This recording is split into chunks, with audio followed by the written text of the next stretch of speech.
running your own business, I think, is one of the coolest experiences you can have. You know, I'm 30 years old today, and I've been running TerraCycle for 9 years. I started when I was 21 years old. And today I'm sitting on a nice global business. We operate in 22 countries with about 110 employees, collect hundreds of unique types of waste, everything from chewing gum to used cigarette butts to dirty diapers and chip bags, and have found that every type of garbage, if it's collected, can be either reused, upcycled, or recycled.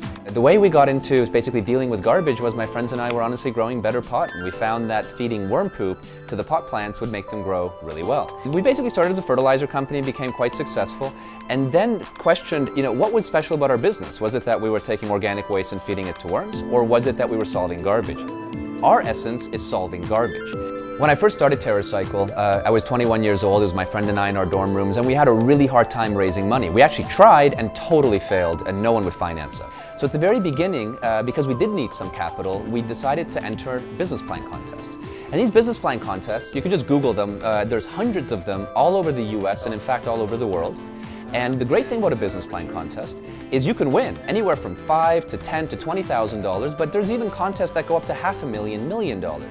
And even if you don't win, because we didn't win the first few, what was really cool is you learned a lot about how you sell, about how to present, what was wrong, and the best feedback to really listen to is everyone telling you why your idea sucks, because just hearing good feedback doesn't progress you. Hearing bad feedback or constructive feedback does, because then you can learn and change. And so we started basically financing ourselves by winning business plan contests. We won 7 in a row, raised $100,000 and was able to get the business going. And as we did that, we also refined our business so much so that by the time we were finished the business plan contest circuit, we were now able to raise money. One of the things to note is if you're a small business, don't go to venture capitalists. Venture capitalists suck in every capacity. They do give you lots of money, but they also give you really aggressive terms.